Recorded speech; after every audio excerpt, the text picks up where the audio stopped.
wabarakatuh.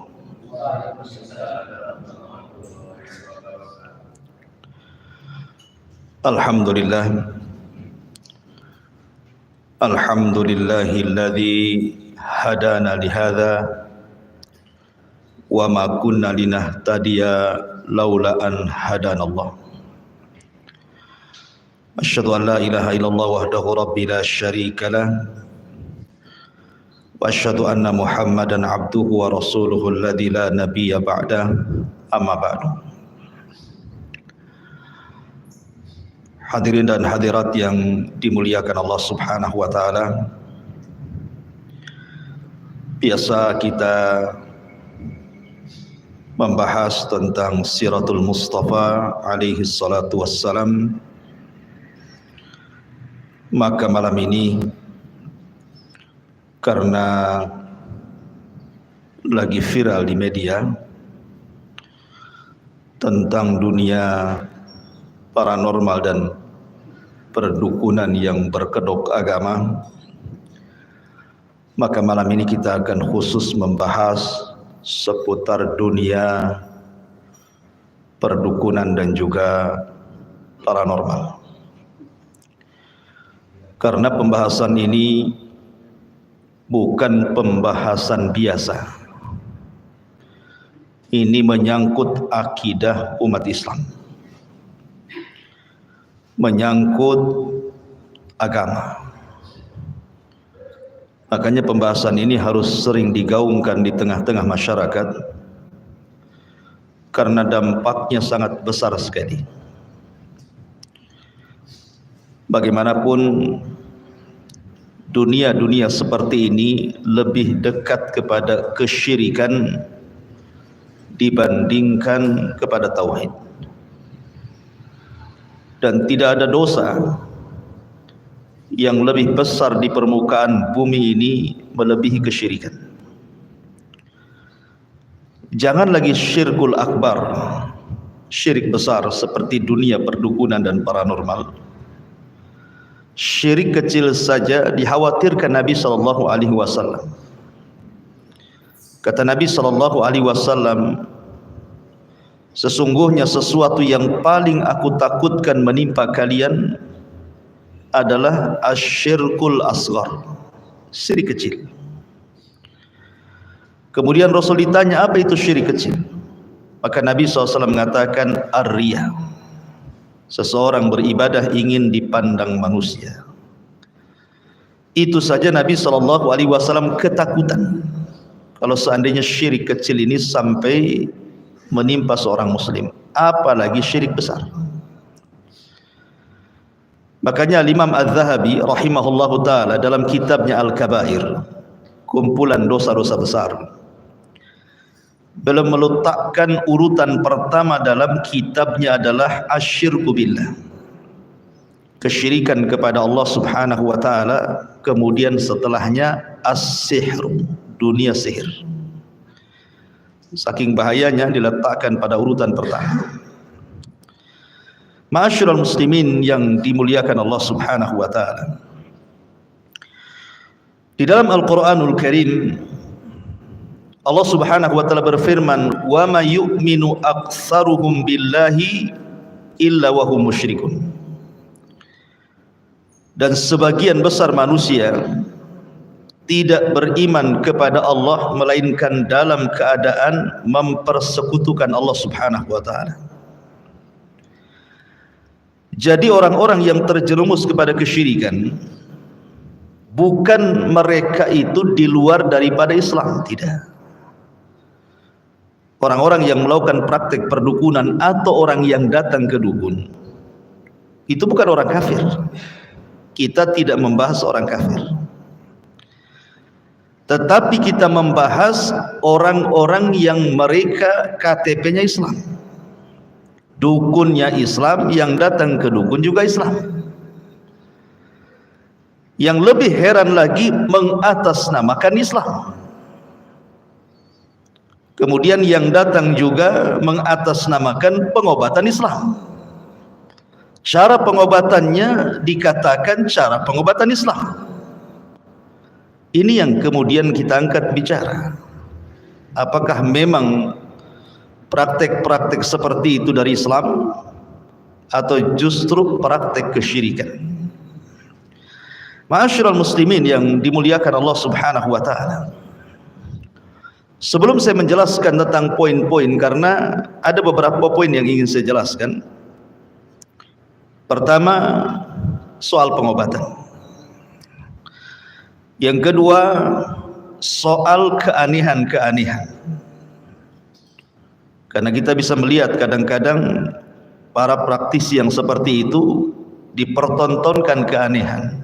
Kebal bacok lah, punya tenaga dalam lah, tidak bisa diiris dengan golok lah, kan begitu ya. Dan begitu seterusnya. Nanti kita bahas keanehan-keanehan itu. Kemudian yang ketiga, soal ramalan. Karena mereka terkadang suka meramal. Kemudian yang keempat yang kita akan bahas adalah soal seputar jimat-jimat, tangkal-tangkal dan yang sejenisnya. Inilah 4 pembahasan yang kita akan bahas di malam ini. Ma'asyiral muslimin yang dimuliakan Allah Subhanahu wa taala. Pertama, soal pengobatan. Sebenarnya berobat itu sesuatu yang sangat dianjurkan. Karena Nabi sallallahu alaihi wasallam mengatakan likulli da'in dawaun. Setiap penyakit itu ada obatnya. Fa idza usiba dawa'ud da'i bari'a bi'idznillah azza wajalla. Kalau seandainya seseorang terserang penyakit kemudian diobati dan sembuh, maka kesembuhan itu atas izin Allah Subhanahu wa taala. Ingat bahwa penyakit itu datang dari Allah, sembuh juga datang dari Allah. Makanya sebelum seseorang itu menggantungkan kepada obat ataupun kepada tabib ataupun kepada dokter ataupun kepada apapun yang mungkin bisa mengobati, sebelum hati kita tergantung kepada itu semua, gantungkan hati kita kepada Allah. Karena mereka para pengobat atau obat-obat racikan itu hanya sekedar wasilah saja. Semua pengobatan itu datang dari Allah.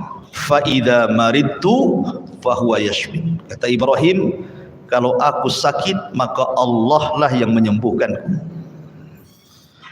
Ma'asyiral muslimin yang dimuliakan Allah Azza wa Jalla. Dalam dunia pengobatan dalam Islam, yang namanya obat itu terbagi menjadi 3. Pertama, dia jadi obat karena memang syariat Islam secara nas Al-Quran dan hadis memang itu obat.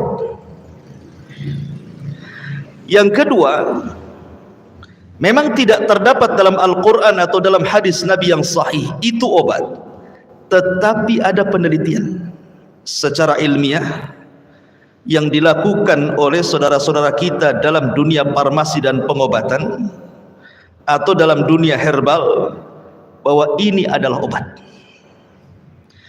Kemudian yang ketiga, tidak berdasar sama sekali.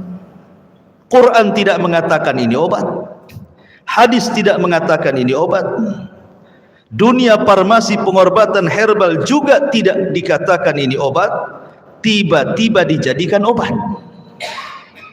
Ini dalam dunia pengobatan terbagi menjadi 3. Adapun yang pertama, bahwa ada obat-obat itu berdasarkan nas Al-Quran atau hadis Nabi SAW adalah obat atau bisa dijadikan sebuah pengobatan. Contoh, Nabi SAW dalam hadis Abi Hurairah radhiyallahu an bicara tentang habbatus sauda. Bicara tentang habbatus sauda, jintan hitam.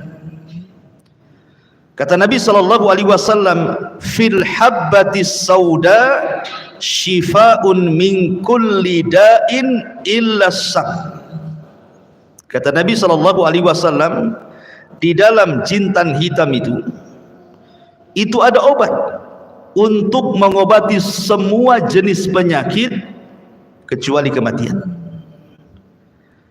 Kalau orang sedang sakaratul maut, nyawa sudah di kerongkongan, jangan suruh minum habatus sauda, tetap mati dia.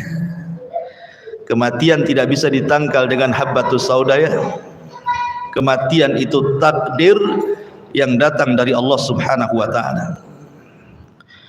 Kemudian juga contoh yang lain, ketika Allah Subhanahu wa taala berfirman soal madu, Allah mengatakan wa auha rabbuka ilan nakhli anittakhidhi minal jibali buyutan wa minas syajari wa mimma ya'rishun thumma kuli min kulli thamarati fasluki subula rabbik dhulalan yakhruju min butuniha syarabun mukhtalifun alwanuhu fihi shifa'u linnas inna fi dzalika laayat liqaumin yatafakkarun. Kemudian makanlah dari segala macam buah-buahan, lalu dan Tuhanmu mengilhamkan kepada lebah, buatlah sarang di gunung-gunung, di pohon-pohon kayu, dan di tempat-tempat yang dibikin manusia. Menunjukkan bahwa madu itu ada 3. Ada yang disebut dengan madu jabali. Madu jabali itu madu yang diambil dari gua-gua, dari gunung-gunung, bukit-bukit, dan ini sebaik-baik madu. Kemudian yang kedua ada namanya madu hutan, madu liar yang ada di hutan-hutan tuh. Maka ini jenis madu urutan kedua. Ada madu peliharaan, ini madu dalam urutan jenis ketiga. Ada juga yang keempat, madu palsu dari gula biasanya. Kan itu ya, itu bukan obat itu. Minum itu antum jadi diabetes. Jadi kemudian Allah mengatakan, dan Tuhanmu mengilhamkan kepada lebah, buatlah sarang di gunung-gunung, di pohon-pohon, dan di tempat-tempat yang dibikin manusia. Kemudian makanlah dari segala macam buah-buahan, lalu tempuhlah jalan Tuhanmu yang telah dimudahkan bagimu. Dari perut lebah itulah keluar minuman madu yang bermacam-macam warnanya. Di dalamnya terdapat obat yang menyembuhkan bagi manusia. Sesungguhnya pada yang demikian benar-benar terdapat tanda kebesaran Allah bagi orang yang berfikir. Dari ayat ini menunjukkan bahwa madu adalah obat berdasarkan Al-Quran. Ya. Kemudian juga contoh yang lain, Nabi SAW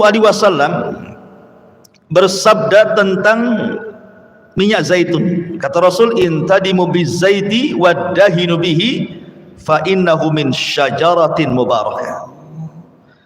Jadi minyak zaitun itu termasuk pohon yang diberkahi. Arti berkah itu artinya banyak kebaikannya. Berarti minyak zaitun atau buah zaitun itu bagian daripada obat. Ataupun ketika Nabi SAW bicara tentang air Zam-Zam, kata Nabi SAW, ma'u Zam-Zam lima syuribalahu, bahwa air Zam-Zam itu akan mengabulkan setiap yang meminumnya.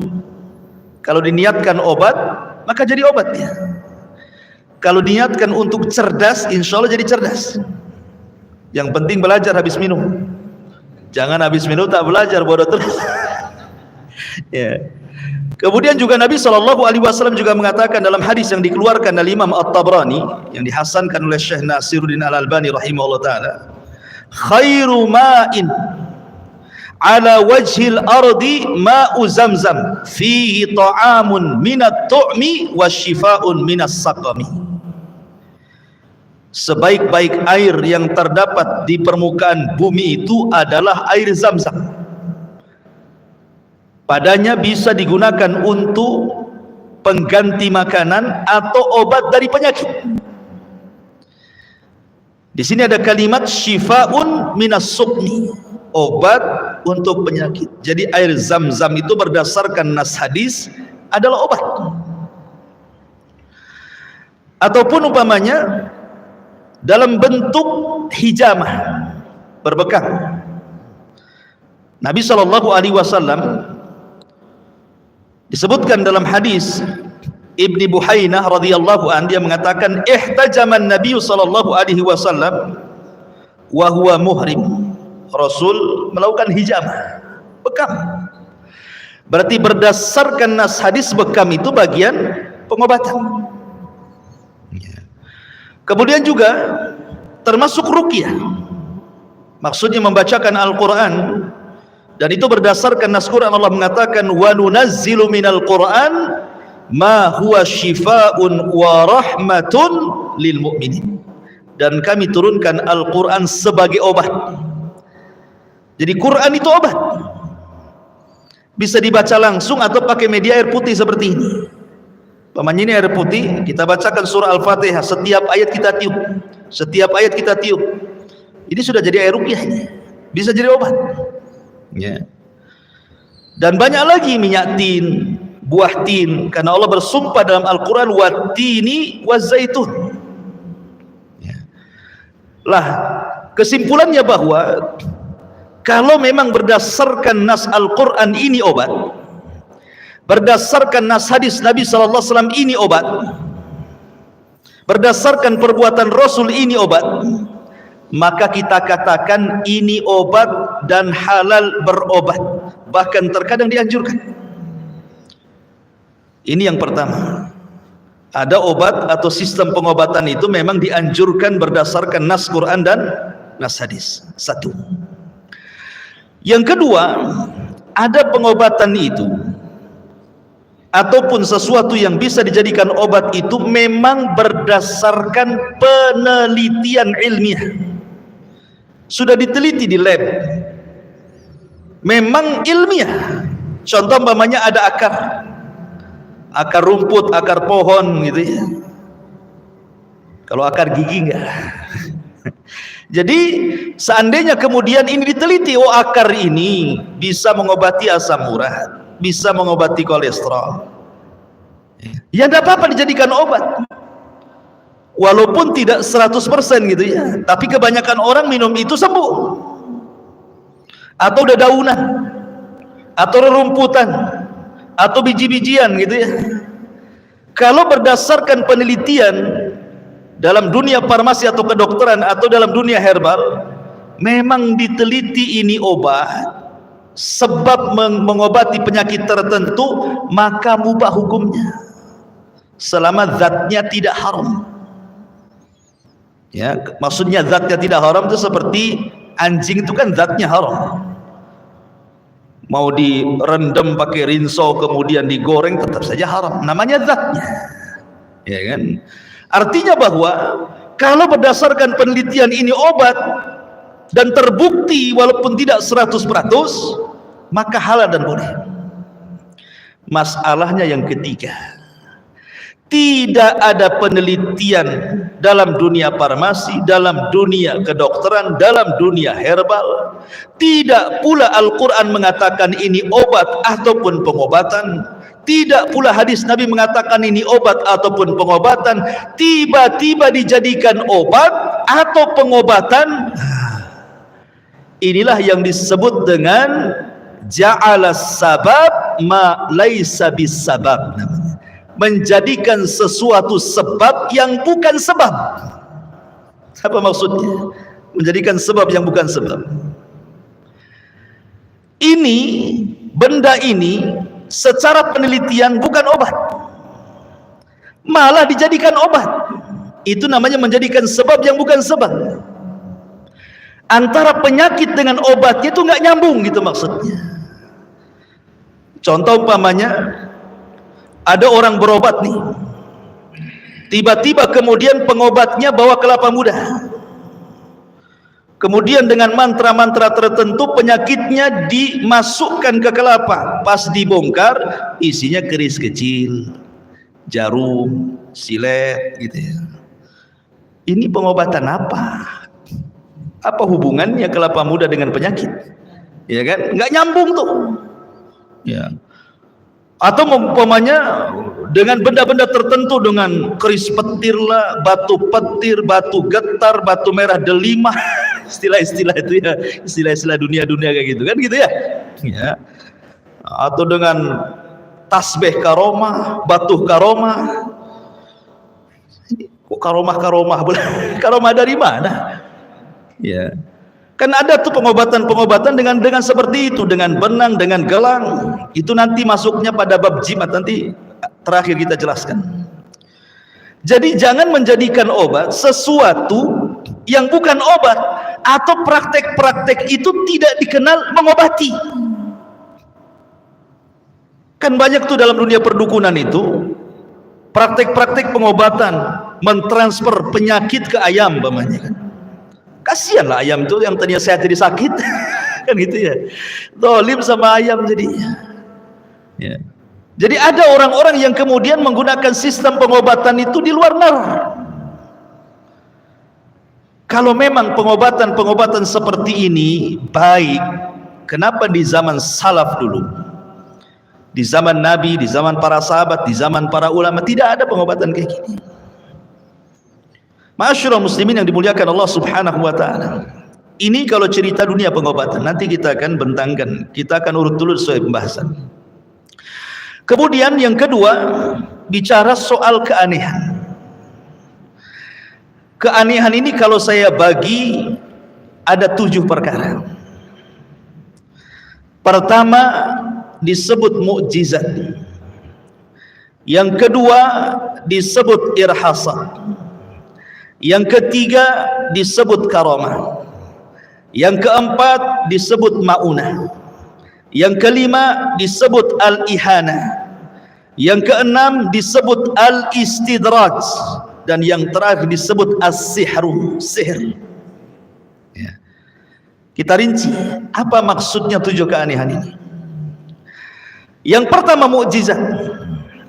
Mukjizat itu adalah amrun khariqun lil ada, sesuatu keajaiban di luar kebiasaan orang.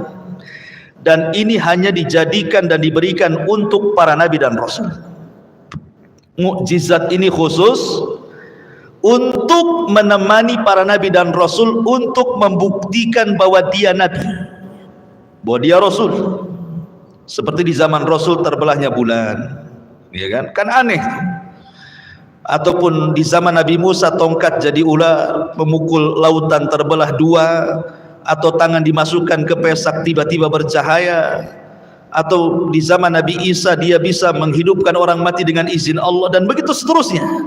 Itu mukjizat namanya, khusus bagi para nabi. Kemudian yang kedua ada irhasat. Irhasat juga khusus bagi para nabi, tapi peristiwanya sebelum diangkat jadi nabi. Seperti Nabi SAW sebelum lahir atau saat lahir terdapat cahaya yang menerangi negara-negara adidaya di zaman itu, Persia dan Romawi. Ataupun ketika sebelum lahir Nabi SAW terjadi peristiwa Ashabul Fil yang kemudian dihancurkan oleh ababil. Itu disebut irhasat namanya. Kemudian yang ketiga disebut karamah. Karamah ini diberikan oleh Allah Subhanahu wa taala kepada wali-wali Allah Subhanahu wa taala. Dan yang dimaksud wali adalah seseorang yang multazim, betul-betul dia iltizam, istiqomah di dalam mengikuti syariat.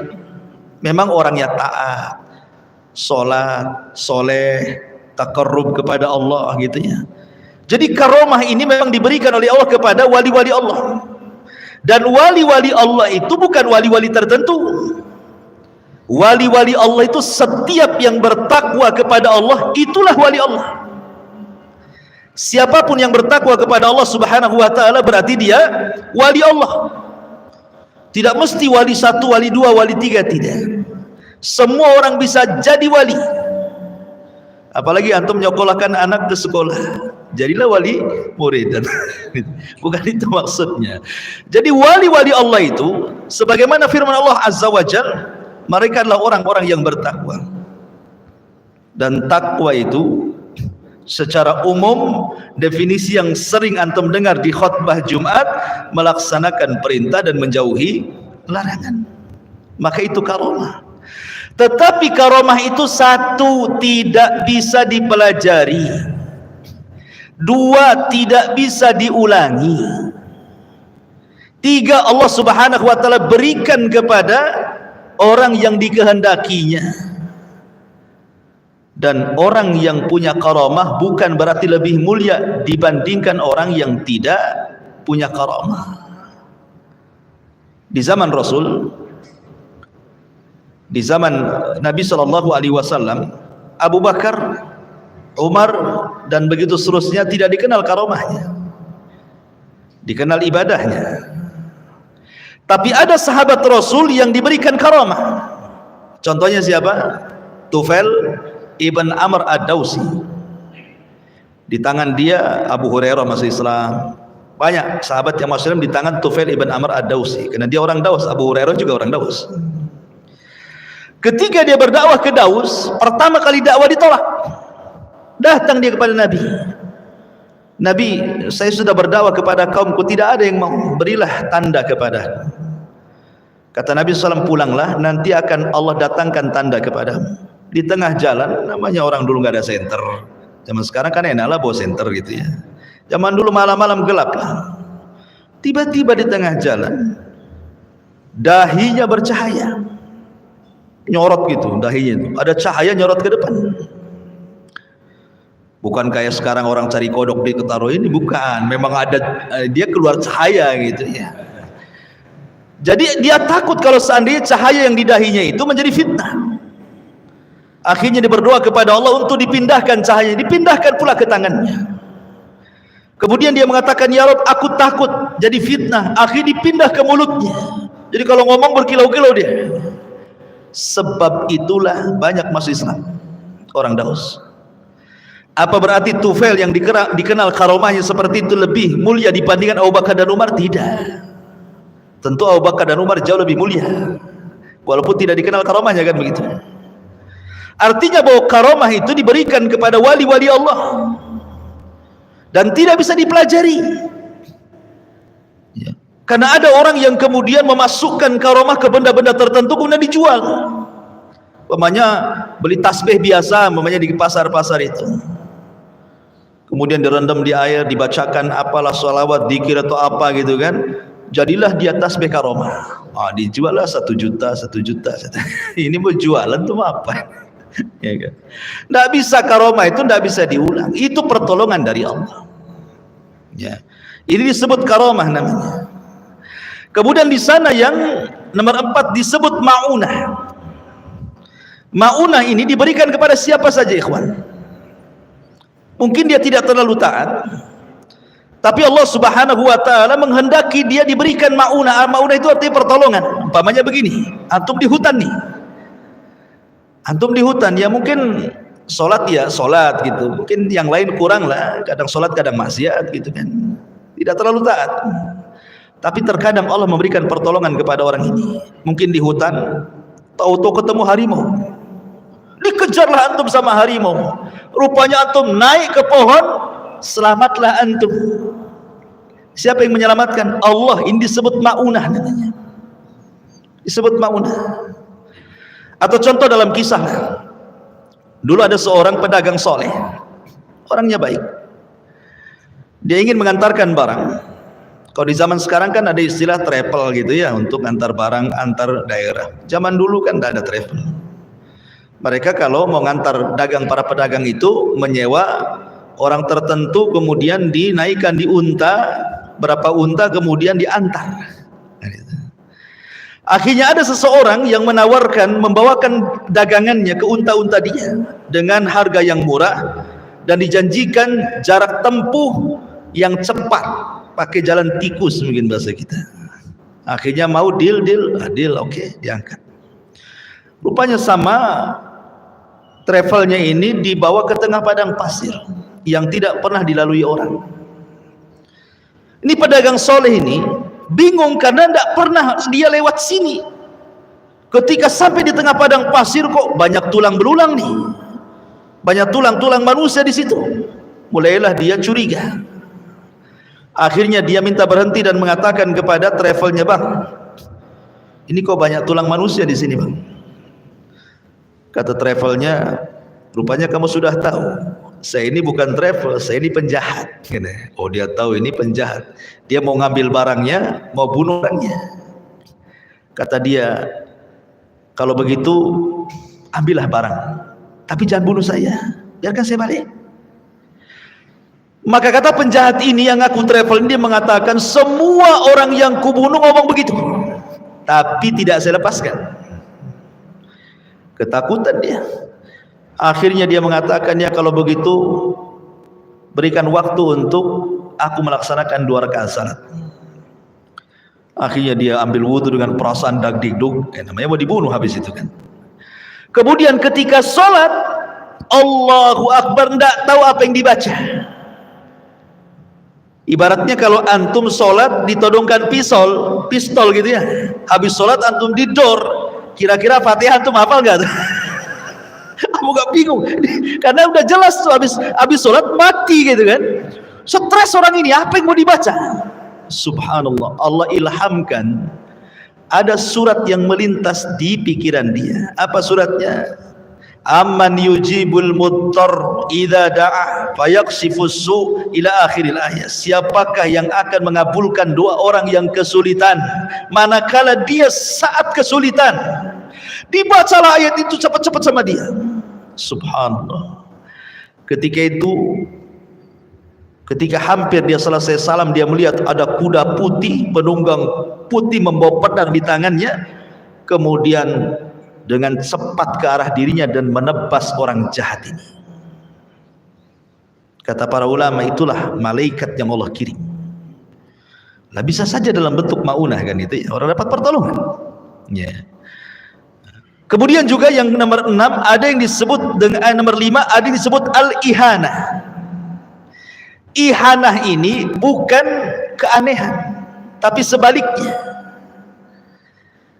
Musailamah al-Kadzdzab, antum pernah dengar Musailamah al-Kadzdzab? Si nabi palsu di zaman Nabi yang memimpin orang-orang Yamama, ngaku nabi. Namanya ngaku nabi kan harus punya keanehan, mukjizat.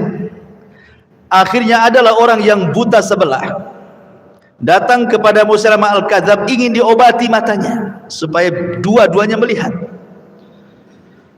Akhirnya sama Musailamah karena meniru Nabi itu kan pernah mengobati Ali ketika matanya sakit, diludahi sama Nabi, sembuh matanya. Akhirnya Musailamah pun meludahi mata orang yang buta sebelah.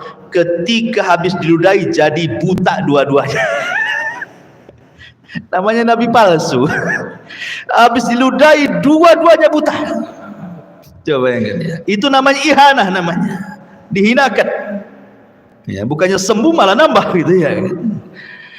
Kemudian yang nomor 6 ada disebut istidraj. Antum tahu istidraj? Istidraj itu artinya orang-orang yang tidak pernah sholat, tidak pernah taat, kerjanya maksiat, tapi usahanya tidak pernah bengkrap. Ya. Usahanya itu jalan terus, orangnya juga sehat terus, ya. Istrinya banyak lagi, rumahnya bagus, ya. Mobilnya mewah.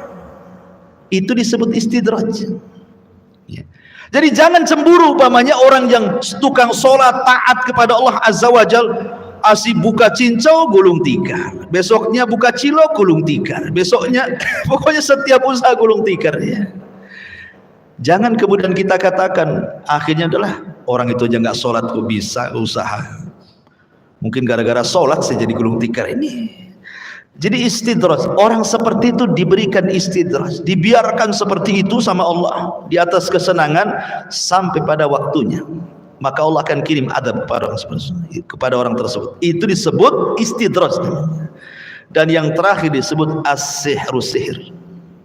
Sihir ini lengket dengan dunia sihir, dunia dukun, paranormal, bomo dan yang semacamnya.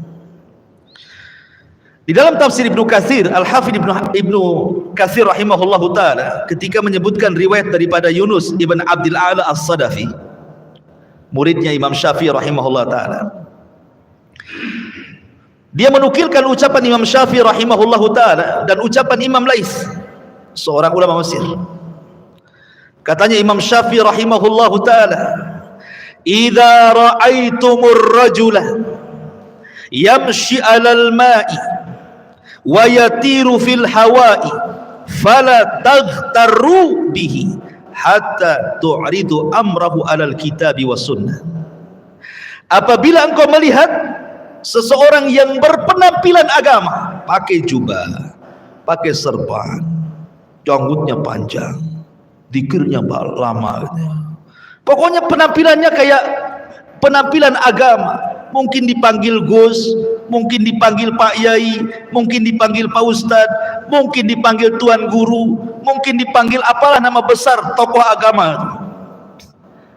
Tiba-tiba yamshi 'alal mah, bisa pula dia berjalan di air. Wa yatiru fil hawa, bisa pula dia terbang. Atau mungkin istilah kita ini, dibakar kebal, dibacok kebal gitu ya. Bisa nonjok dari kejauhan, terpental gitu ya. Aneh orang ini, punya keanehan. Maka kata Imam Syafi'i, fala taghtarru bihi, jangan terperdaya dengan keanehan-keanehan itu. Jangan silau dengan keanehan itu. Tetapi timbang orang itu dengan Alkitab was sunnah. Kalau amalan dia tidak sesuai dengan Al-Quran dan sunnah Nabi SAW, berarti mereka awliya'us syaitan. Mereka adalah wali-wali syaitan. Tapi kalau memang amalan mereka sesuai dengan Al-Quran dan sunnah Nabi SAW, kemudian punya keanehan seperti itu, maka mereka wali-wali Allah, kata Imam Syafi'i. Artinya di sini ketika Imam Syafi'i mengatakan, apabila ditimbang dengan Al-Quran dan sunnah amalannya tidak seperti itu, berarti dia menggunakan sihir, menggunakan bantuan jin. Keanehan-keanehan seperti itu. Tetapi keanehan-keanehan zaman sekarang yang terjadi tidak mesti menggunakan jin. Terkadang menggunakan trik-trik khusus. Ya kan? Trik-trik seperti tukang sulap gitu kan. Pakai trik. Pakai benda-benda atau pakai semacam obat-obat kimia, atau pakai kecepatan tangan, atau pakai pengalihan dengan ngomong banyak. Kayak tukang obat kan ngomong aja kan, dialihkan karena ucapan orang itu jadi nyihir juga tuh ya. Dialih-alihkan orang dengan hipnotis dan yang semacamnya.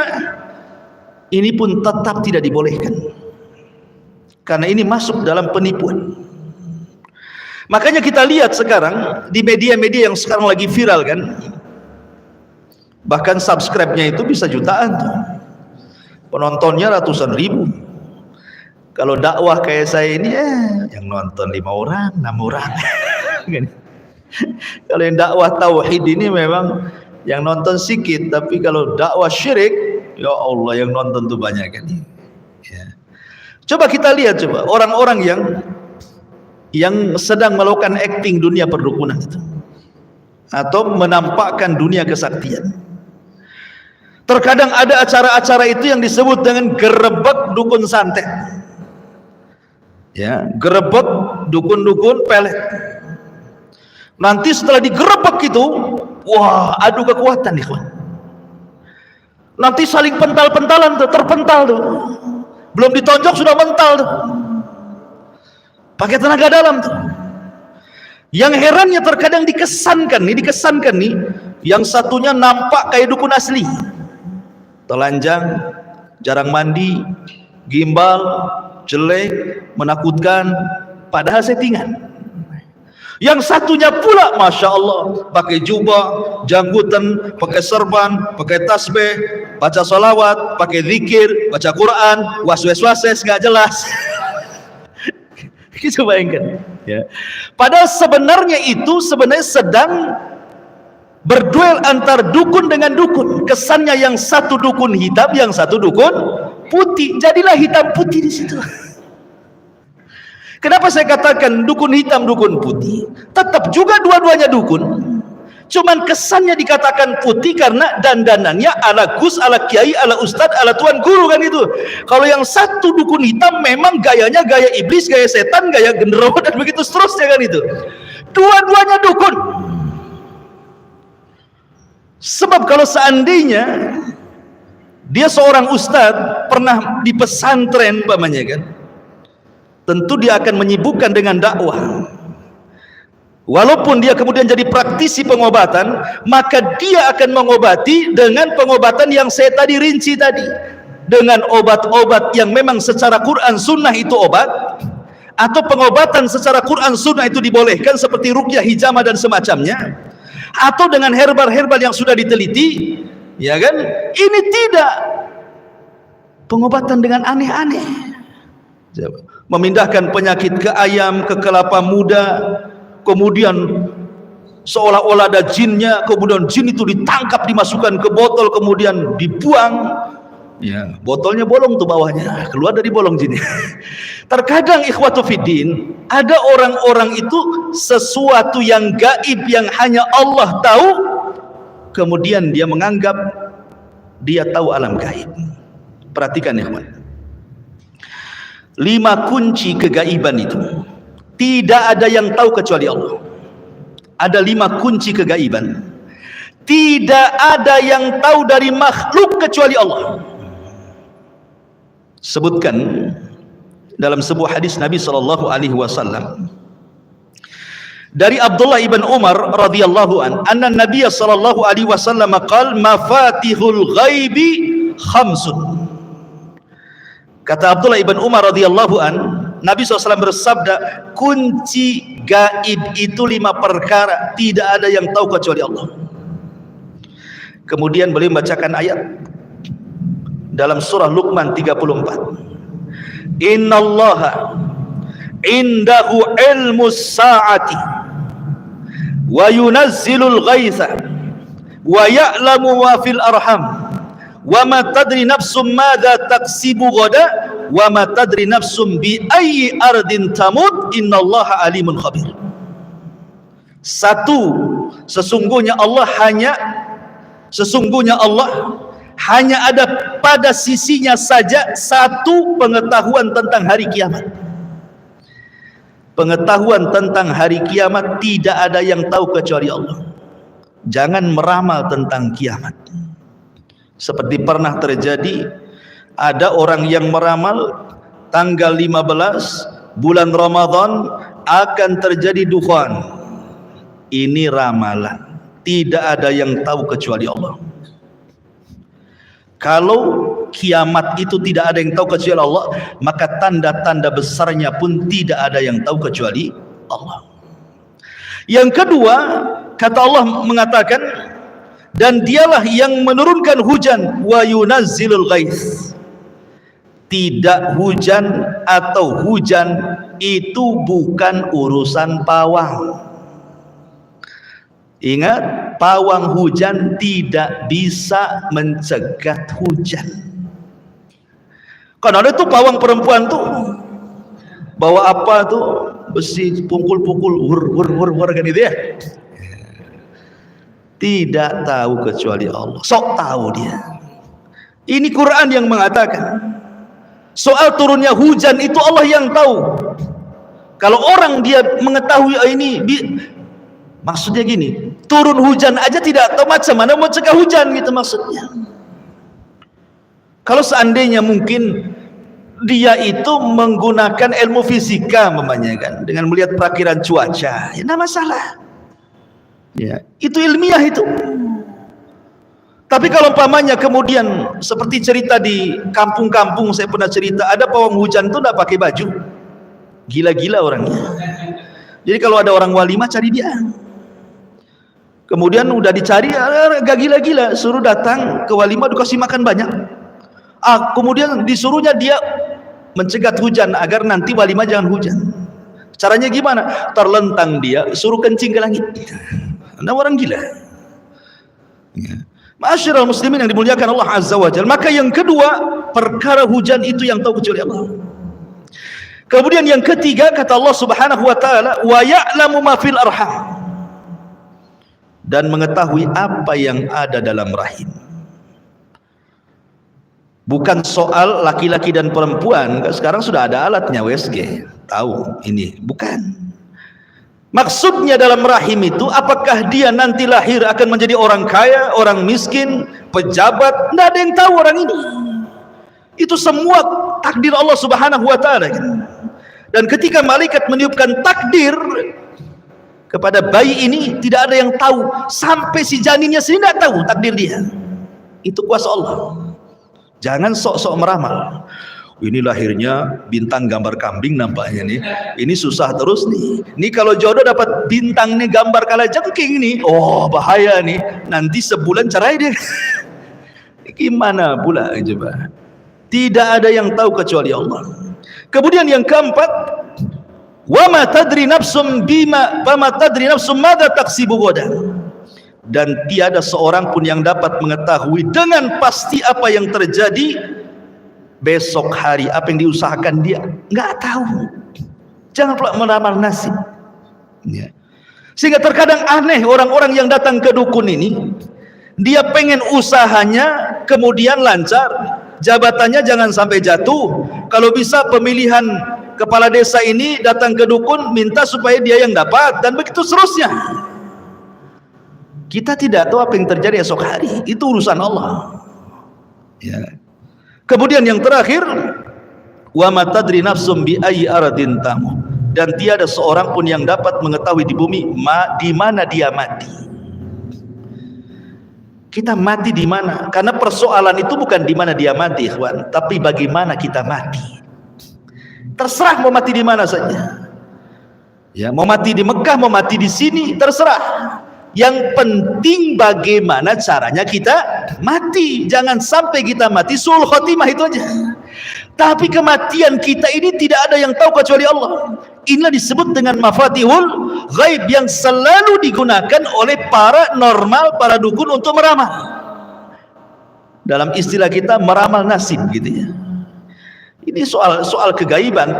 Makanya Allah Subhanahu wa Ta'ala mengatakan alimul ghaibi fala yudhiru ala ghaibihi ahadan illa man irtada mir rasulin. Dialah Rabb yang mengetahui yang gaib, maka dia tidak memberikan kabar seorang pun tentang kegaiban kecuali rasul-rasul yang diridhoinya saja. Kalau nabi-nabi ya terkadang tahu yang gaib karena Allah kasih tahu. Seperti Nabi menceritakan tentang akhir zaman, akan keluar Dajjal, akan keluar ini, akan keluar itu. Siapa yang beritahu? Allah. Sehingga Nabi tahu ya. Tapi tidak semua Nabi itu tahu. Hanya yang diberitahukan Allah Subhanahu wa Ta'ala. Contoh Nabi Sulaiman. Nabi Sulaiman itu kurang apa ilmunya coba? Nabi paling sakti itu Nabi Sulaiman tuh. Semua ditundukkan dia.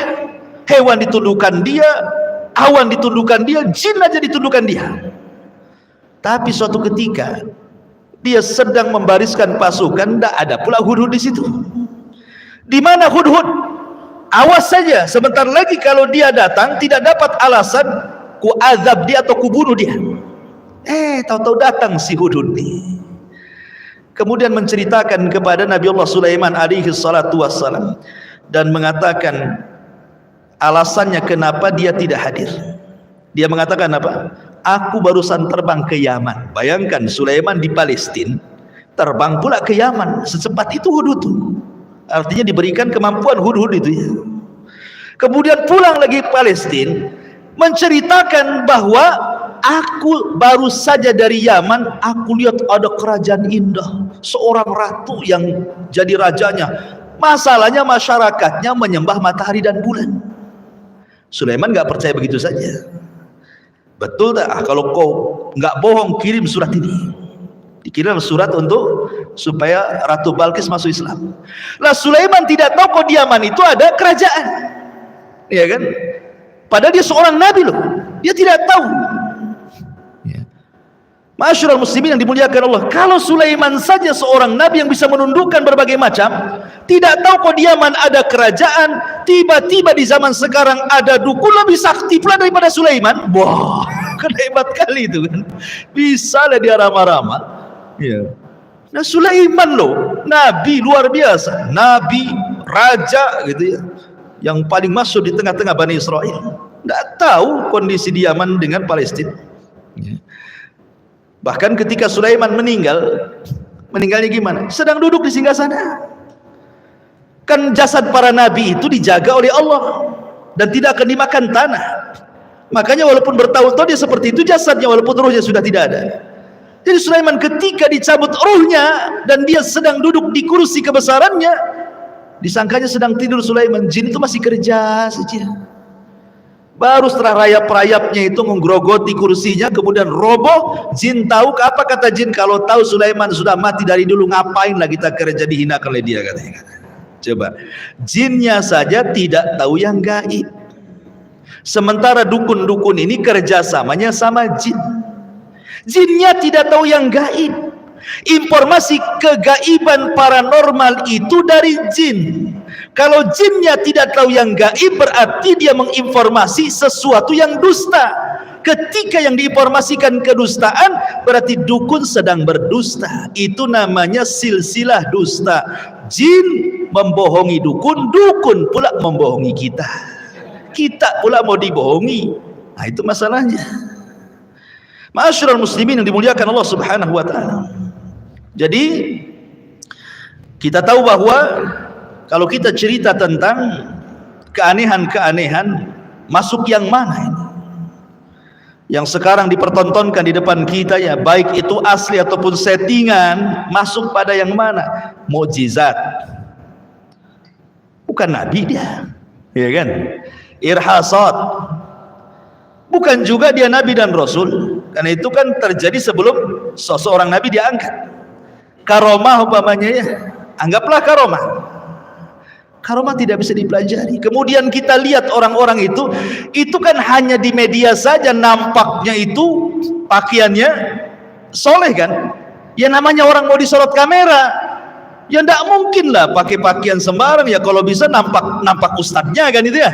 Nampak ustadznya, nampak tawaduknya, ngomongnya lembut kali, nampak zikir-zikir, salawat-salawat kan itu. Tidak tahu kehidupan dia sehari-hari. Kemudian lihat amalan dia kan gitu. Amalan dia itu sesuai dengan Quran dan Sunnah tidak? Contoh dalam pengobatan. Dalam pengobatan itu sudah jelas, ruqyah itu ada dhawabitnya. Ada aturan-aturannya kan ruqyah itu ya. Sebutkan oleh para ulama, satu antakuna bi kalamillah au bi asma'ihi wa sifatihi. Harus menggunakan kalam Allah Al-Qur'an atau menggunakan nama-nama dan sifat-sifat Allah. Yang kedua, antakuna bilisanil arabi. Dia harus berbahasa Arab. Au bima ya'rifu ma'na min ghairi, ataupun yang diketahui maknanya. Kemudian yang ketiga, at-tawakkul 'alallahi azza wajal fir ruqyah. Dia sandarkan ruqyah ini yang menyembuhkan bukan bacaannya tapi Allah Subhanahu wa taala. Allah Subhanahu wa taala. Kemudian juga tidak menggunakan praktek-praktek perdukunan. Ya hanya dibaca saja. Paman ini orang sakit nih. Kita mau ruqyah dia, kita niatkan bahwa kita hendak meruqyah, baca Quran. Dikeraskan bacaannya, kemudian baca doa-doa yang diajarkan Nabi SAW atau menyebut asma Allah dan sifat-sifatnya. Tidak ada harus kemudian dipegang, kemudian dimasukkan ke botol, dimasukkan ke kelapa. Ya Allah, itu tidak pernah terjadi. Kemudian menerka-nerka ini, di dalamnya ini ada kerisnya nih. Oh, tahu ada kerisnya? Sehingga ketika betul-betul diambil kerisnya, dimasukkan ke kelapa, kemudian dibelah, oh itu ada kerisnya. Udah saya pindahkan kerisnya di situ. Di jantungnya ada kerisnya. Kalau di jantung ada kerisnya, mati. Jadi sebenarnya dia sedang menghayal. Ya. Dari mana dia tahu isi daripada tubuh manusia kecuali dengan alat kan gitu ya. Kalau dengan terawangan, istilahnya ilmu terawangan gitu ya, diterawang begitu. Ini pakai jin, ikhwatu fiddin, muliakan Allah azza wajalla. Bisa pakai jin beneran, bisa tipu-tipu. Namanya trik-trik sulap juga bisa terjadi seperti itu, dan sudah ma'ruf di kalangan tukang sulap yang seperti itu, dan bahkan sudah dibongkar lagi oleh mereka. Jadi Itu bukan ruqyah. Ruqyah bukan seperti itu. Ma'asyiral muslimin yang dimuliakan Allah Subhanahu wa taala. Kemudian yang ketiga yang kita akan bahas adalah bicara soal ramalan. Allah Subhanahu wa taala berfirman di dalam surah An-Naml 65. Qul la ya'lamu man fis samawati wal ardil ghaiba illallah wa ma yash'uruna ayyana yub'atsun. Katakan, tiada seorang pun yang ada di langit dan yang ada di bumi yang mengetahui perkara-perkara yang gaib kecuali Allah, dan mereka tidak mengetahui bila mana mereka akan dibangkitkan.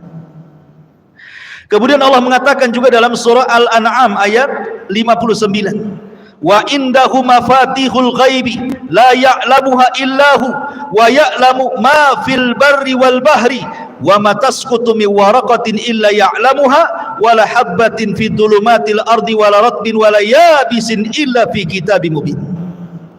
Dan pada sisi Allah lah kunci-kunci semua yang gaib, tidak ada yang mengetahui kecuali Dia sendiri. Dia mengetahui apa yang ada di daratan, yang ada di lautan, dan tidak sehelai daun pun yang gugur melainkan Dia tahu. Tidak ada jatuh satu biji pun dalam kegelapan bumi kecuali Dia tahu. Ma'asyiral muslimin yang dimuliakan Allah Azza wa Jalla, artinya bahwa dua ayat ini menunjukkan kegaiban itu milik Allah. Sekarang cerita ramalan. Meramal itu ada dua jenis, ikhwan. Ada yang meramal sesuatu yang sudah terjadi, ada meramal sesuatu yang akan terjadi. Sesuatu yang belum terjadi seperti namanya dia meramal barang hilang. Kan barang hilang kan sudah terjadi berarti kan. Umpamanya 2 tahun atau 1 tahun antum punya mobil dicuri orang. Kemudian antum datang ke dukun. Kemudian dukun mencari siapa pencurinya, itu meramal sesuatu yang telah terjadi.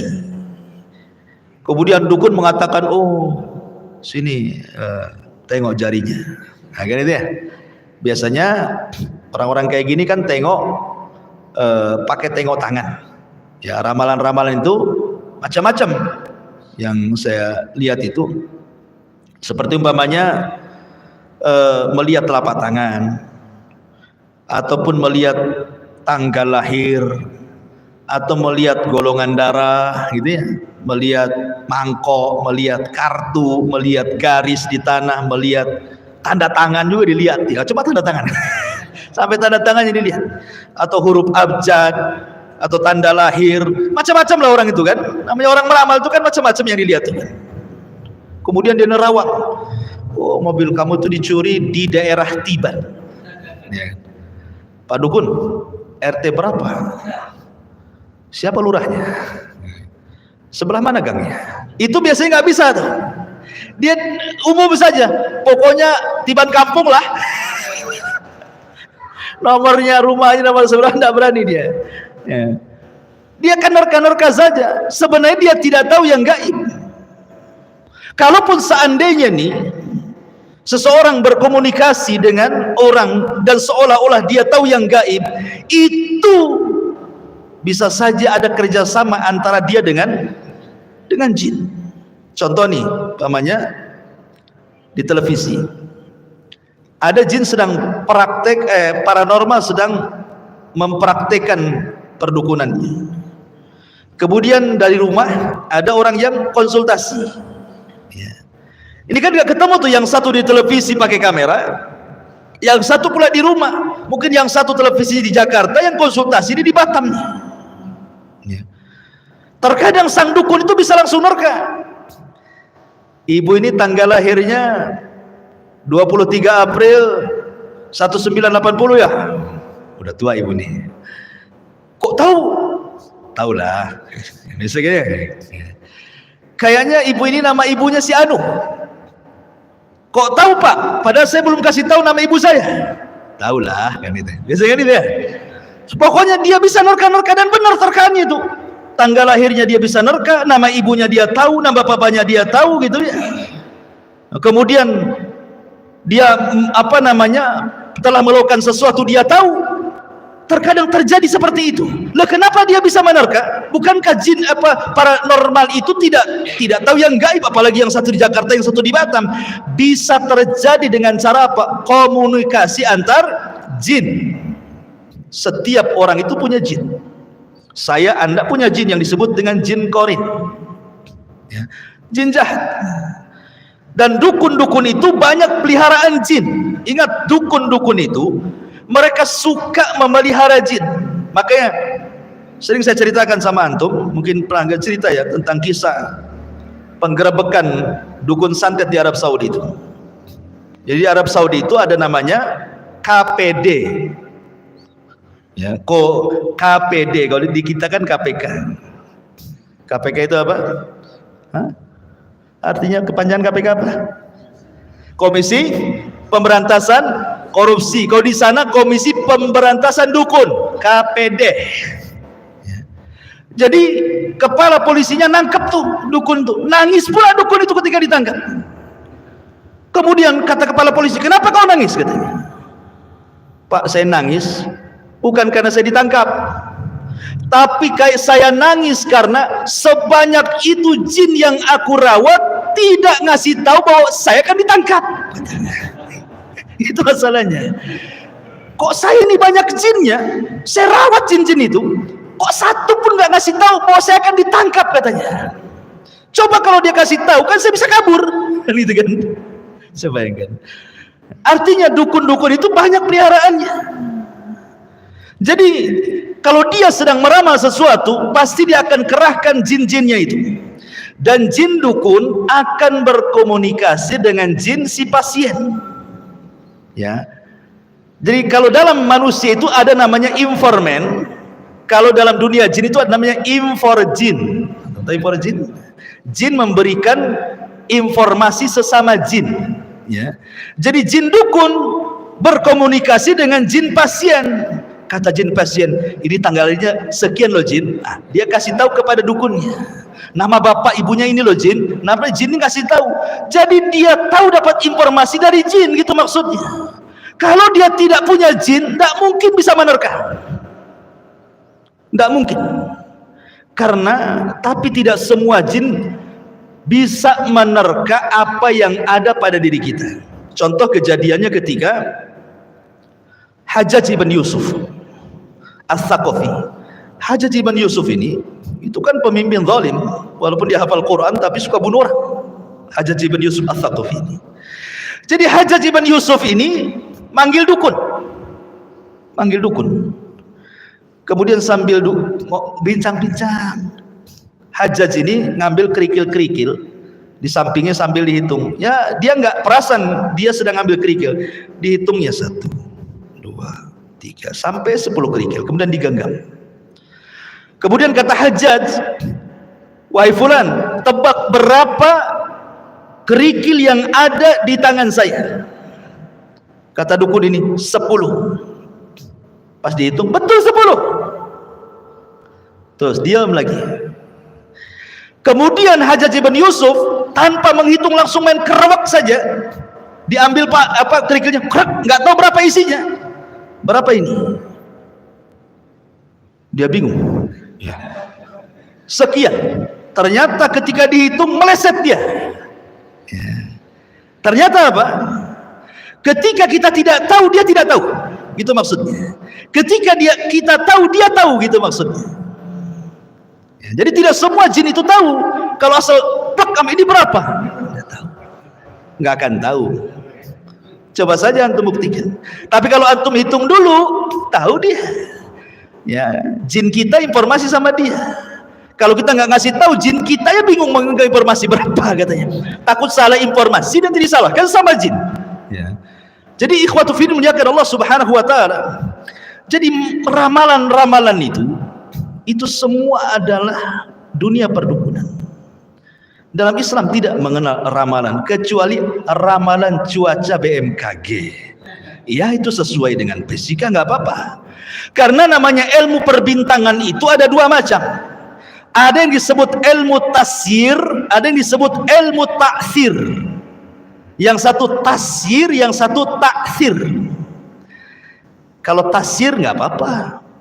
Ya, ilmu perbintangan digunakan untuk perakiraan cuaca, menentukan waktu-waktu sholat, menentukan perjalanan di tengah lautan melihat bintang, maslahat, tidak ada masalah.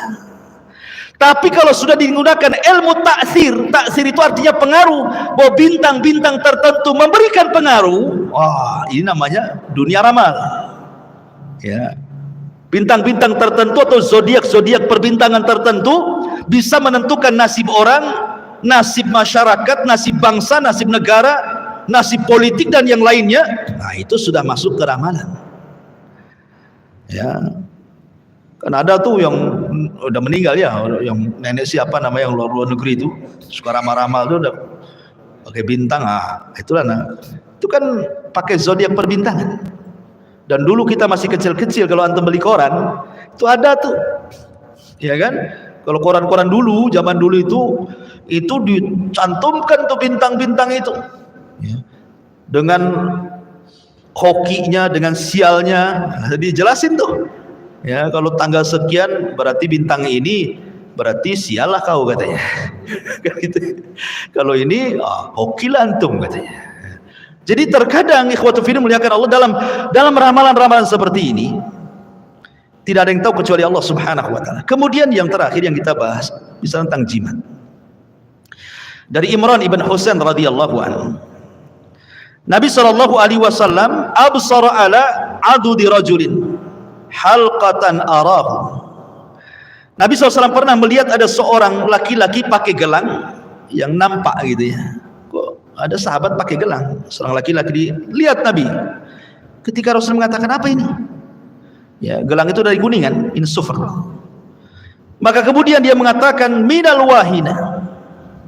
Rasul, saya menggunakan gelang ini untuk mengobati kelemahan pada badan saya, supaya kuat. Maka Nabi SAW mengatakan, amma innaha la taziduka illa wahnan imbidha ank fa innaka law mitta wa hiya alayka ma aflahta abada.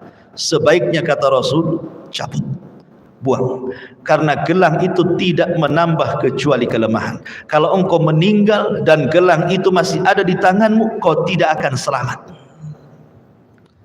Rasul suruh buang, ya kan? Kemudian juga dari Abi Bashir Al-Ansari radhiyallahu anhu, annahu kana ma'an Nabi sallallahu alaihi wasallam fi ba'di asfari. Kata Abu Bashir Al-Ansari, dia mengatakan, suatu ketika aku bersama Rasul dalam sebuah safar. Fa arsala rasulan, maka Nabi sallallahu alaihi wasallam mengumumkan kepada seorang utusan, alla yabqayanna fi raqabati ba'irin kiladatun min watarin au kiladatun illa qutiat. Supaya tidak terdapat lagi di leher unta jimat dari tali busur panah atau kalung apapun, kecuali harus dipatahkan, diputuskan, dibuang. Ya, karena jimat-jimat itu kan macam-macam, ada digantungkan di kendaraan, ada yang ditempel di warung berupa raja-raja gitu ya, ada yang ditaruh di rumah, macam-macam, ada yang dikantongi, ada diselipkan di dompet, ya, macam-macam jimat-jimat itu. Maka kata Nabi SAW, disuruh untuk dibuang. Bahkan yang lebih jelas lagi, kata Nabi SAW, man 'allaqa tamimatan faqad asyrak. Barang siapa yang menggantungkan jimat, maka dia telah terjerumus kepada kesyirikan. Dan Rasul mengatakan, man ta'allaqa tamimatan fala atamallah, wa man ta'allaqa wada'atan fala wada'allahu lah. Barang siapa yang menggantungkan jimat, maka hatinya akan tergantung pada jimat itu. Barang siapa yang menggantungkan kepada kerang dijadikan jimat, maka hatinya pun akan tergantung kepada kerang jimat itu. Artinya apa? Orang yang memakai jimat itu kan ada dua hukumnya, ikhwan. Bisa terjerumus kepada syirkul akbar, bisa terjerumus kepada syirkul asghar. Gimana gambarannya? Kalau antum meyakini bahwa gelang, cincin, kalung, jimat berupa raja atau yang lainnya, jimat itulah yang mendatangkan manfaat dan mencegah madarat, dinafikan Allah di kepalanya, jatuhlah antum ke syirik besar. Tapi kalau antum masih yakin Allah yang datangkan manfaat, Allah yang mencegah madarat. Cuman ini kan wasilah saja, maka ini syirik kecil. Masalahnya kebanyakan orang pakai jimat itu antara jatuh ke syirik besar ke syirik dan syirik kecil itu hanya beti. Antum tahu beti? Beda tipis. Ya. Karena kebanyakan orang yang pakai jimat itu umumnya jatuh ke syirik besar. Jangan ke syirik kecil itu. Walaupun mulutnya ngomong, oh kan Allah semua, ini kan wasilah saja. Oh, sok tahu dia. Contohnya nih, seandainya nih ada jimat keberuntungan, taruh di mobil. Kalau pakai jimat ini, insya Allah nggak akan ditabrak, nggak nabrak. Sekali lupa lah dompetnya di rumah, jimatnya pula di situ. Was-was dia waktu nyetir itu. Alamak, jimatnya nggak, balik dia ambil jimat. Berarti hatinya tergantung kan? Hatinya tergantung. Atau dia umpamanya penglaris nih, laris nih. Umpamanya kalau perempuan itu dikasih susu atau apa ya, bukan susu kalau habis beli itu kan ada susunya gitu, bukan, ada susu itu ditempel di biar nampak cantik ya, biar nampak mole, biar laris dan yang lainnya kan ya. Mungkin sebulan 2 bulan banyaklah pelanggan dia, 3 bulan 4 bulan mulai sepi ya kan. Itu yang disalahkan. Oh jangan-jangan sudah kadaluarsa ini susu sudah expired terus diganti nih kan. La haula wala quwata illa billah. Kayak beli rotian tuh begini, ditengok, ini mas 3 hari aja mas. La haula wala quwata illa billah. Masyarul muslimin yang dimuliakan Allah azza wa, intinya bahwa namanya jimat itu ikhwatu fiddin, itu kan diberikan dukun karena pertolongan bangsa jin. Kalau seandainya sesajennya kurang ya, kalau seandainya itu persembahan kita dengan mereka kemudian sampai tidak dipenuhi, ya jelas ada expirednya lah. Karena namanya jin itu menolong atau membantu itu tidak ada yang free, semua ada bayarannya, dan bayarannya itu tukar menukar akidah, tukar menukar iman, bukan uang. Masyarul muslimin yang dimuliakan Allah azza wa jalla. Makanya jimat-jimat ini bahaya. Jimat-jimat itu sangat bahaya sekali, dan itu adalah kesyirikan. Tawakallah kepada Allah subhanahu wa ta'ala. Karena begini ikhwan, jimat itu tidak menolak takdir. Ingat ya, jimat itu tidak merubah takdir. Karena kebanyakan orang dikiranya dengan jimat itu takdir bisa dirubah. Contoh nih, warung, antum jualan, yang namanya takdir Allah sudah ditulis lauhil mahfud, belum lagi di catatan malaikat, belum lagi ketika kita berojol, ketika usia 4 bulan datang tuh yang namanya malaikat peniup ruh, dicatatlah rezeki kita sekian. Kemudian kita buka warung, dia pikir kalau ke dukun laris ya, ikhwah, rezeki itu sudah ditentukan oleh Allah. Kalau memang Allah sudah tentukan namanya warung satu hari cuma dapat 50 atau 200 ribu, 300 ribu, walaupun ke dukun Thailand sekalipun beli jimatnya, namanya jimat tidak bisa merubah takdir. Takdir Allah tidak bisa dirubah ya. Cuman ada memang orang-orang yang tidak sabar, harusnya mengambil rizki karena takdir itu dia dapat yang halal, karena tergesa-gesa dapatlah yang haram. Sebenarnya kalau dia usaha gitu, banyak ke orang yang tanpa dukun laris usahanya. Kenapa pun sibuk pakai dukun? Karena kalau sudah sibuk pakai dukun berarti hatinya sudah jahat. Kenapa? Karena suudon kepada tetangganya. Jangan-jangan saya disihir sama sebelah ini ya, gara-gara dia saya sepi jadinya. Suudon kan? Sudah suudon main dukun pula. Jadi dunia-dunia seperti ini tidak bisa menolak takdir Allah subhanahu wa ta'ala. Ingat itu, tidak akan berubah takdir Allah dengan datangnya anda ke dukun, karena dukun itu kebanyakan dusta dan bohong. Bukti bahwa mereka pendusta, hadis Nabi. Kita harus yakin dengan hadis Nabi. Dahulu di zaman Nabi SAW, kata Rasul, jin itu naik ke langit. Sampai di langit itu ada maqaida lis-sam'i, sebagaimana berdasarkan suratul jin. Ada maqaida lis-sam'i, tempat-tempat curi dengar. Jin itu kalau ke langit seperti orang panjat pinang, sampai ke langit. Tapi hanya di bawah langit pertama. Tidak mungkin dia sampai menembus langit, tidak akan bisa. Ya ma'syaral jinni wal insi in istata'tum an tanfudhu ila samawati wal fanfudhu la tanfudhuna illa bisultan. Enggak bisa jin naik tembus ke langit itu. Ya. Jadi ketika di zaman Nabi sallallahu alaihi wasallam, maka jin-jin itu kemudian tidak bisa naik ke langit. Sejak itulah maka difungsikan bintang sampai hari ini, bahkan sampai kiamat setelah diutusnya Nabi.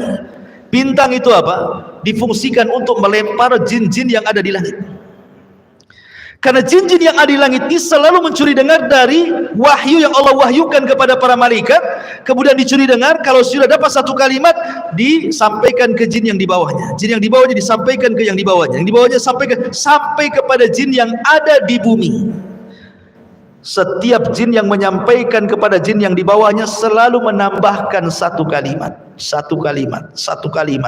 Akhirnya dari 100 kalimat yang satu benar, 99 dusta. Kemudian yang jin yang di bumi inilah dia jual belikan dengan dukun, paranormal, bomo dan yang semacamnya. Jadi yang benar itu cuma satu, 99 dusta. Kalaupun seorang pengobat dan dia dukun mengobati, sembuh tanpa sadar, dibacakan sholawat gitu saja, sembuh dia. Sekarang antara yang sembuh dengan yang tidak sembuh banyak mana? Kan gitu. Ya. Karena biasanya yang sembuh inilah kemudian dia pula yang diwawancarai, dimasukkan YouTube. Gimana setelah berobat sama dia? Oh bagus. Yang nggak sembuh nggak diwawancarai. Coba yang nggak sembuh diwawancarai, nggak laku lah dukun tuh. Jadi masyarakat muslimin yang dimuliakan Allah Azza wa Jalla, jadi mereka adalah para pendusta. Yang bahayanya di zaman sekarang ini, ikhwan, tontonan-tontonan di YouTube dan yang semacamnya.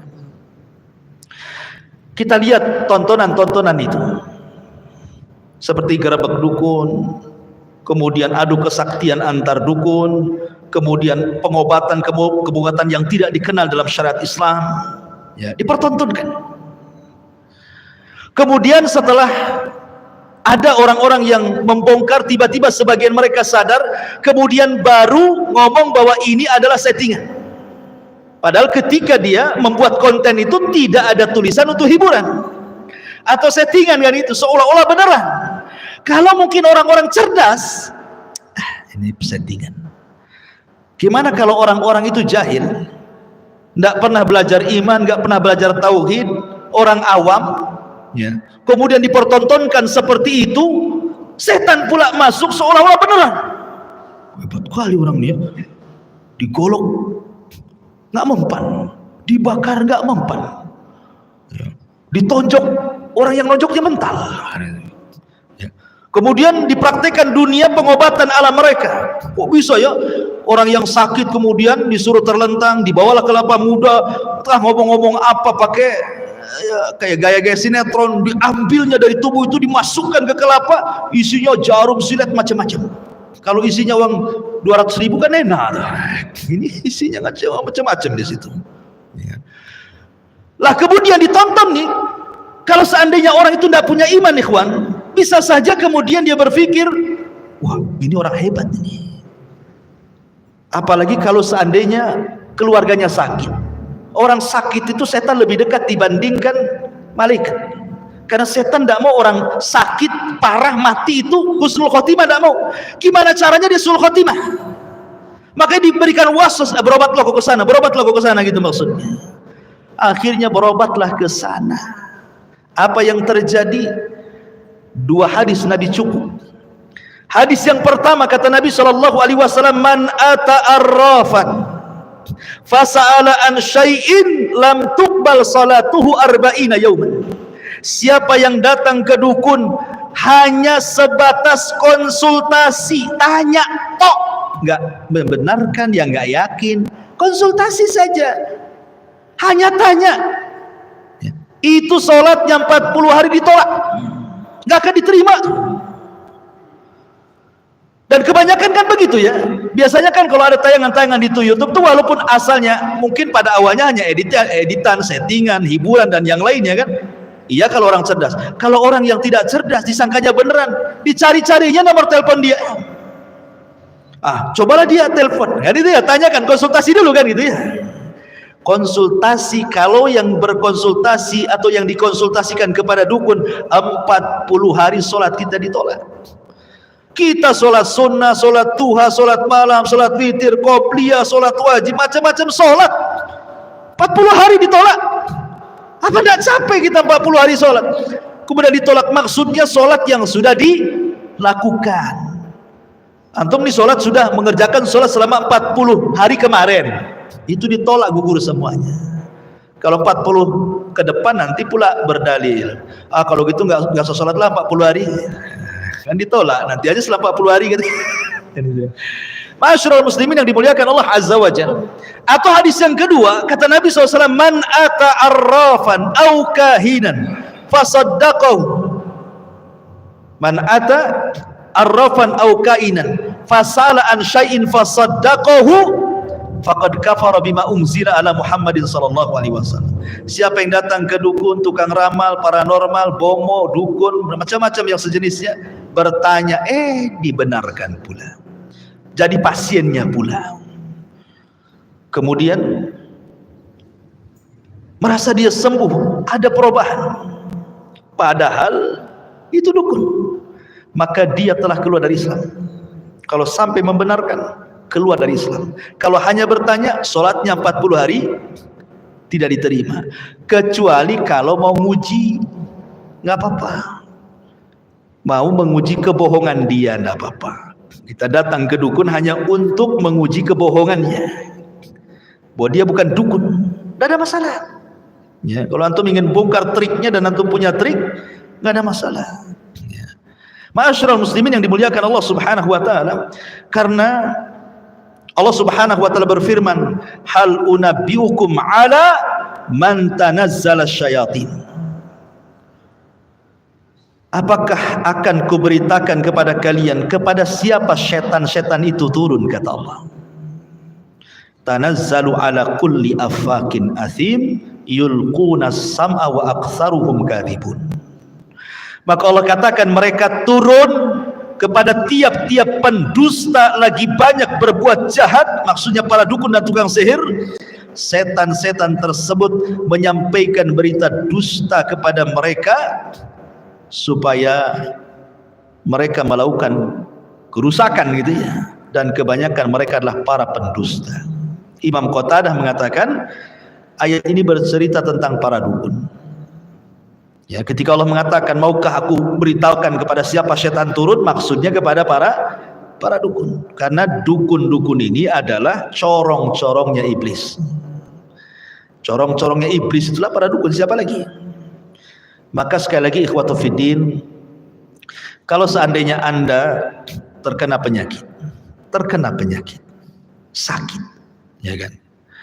Maka yang pertama yang harus antum lakukan, bersabar. Siapa tahu penyakit yang Allah Subhanahu wa taala berikan kepada kita dalam rangka untuk mengangkat derajat.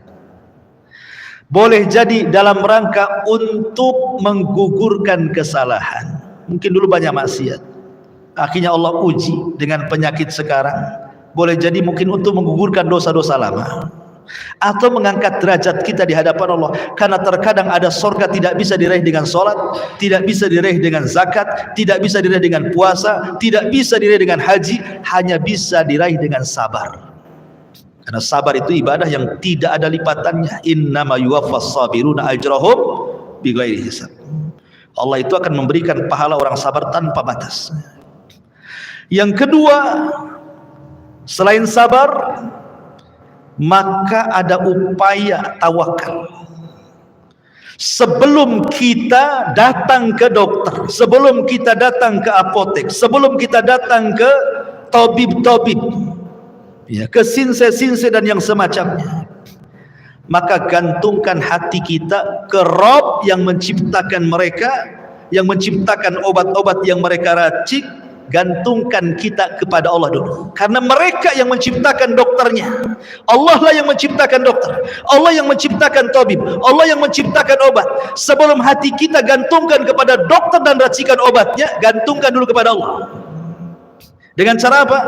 Cobalah meruqyah diri sendiri, ya, meruqyah diri sendiri dengan cara membaca Quran, zikir-zikir pagi dan petang, dan begitu seterusnya. Karena Quran juga bukan hanya mengobati dalam dunia spiritual itu untuk ruh saja, tidak, bisa untuk badan juga, ya. Atau dengan cara bersedekah, karena sedekah juga kata Rasul, tadawau mardakum bis sadaqah, sembuhkan orang sakitkan dengan sedekah, ya. Sedekah itu penyembuh juga rupanya, ya. Coba gantungkan kepada Allah. Baru setelah kita tawakal betul kepada Allah, cari sebab. Kalau sudah meruqyah di sini tidak bisa juga, cari sebab. Sebab itulah kembali ke kaidah pengobatan tadi.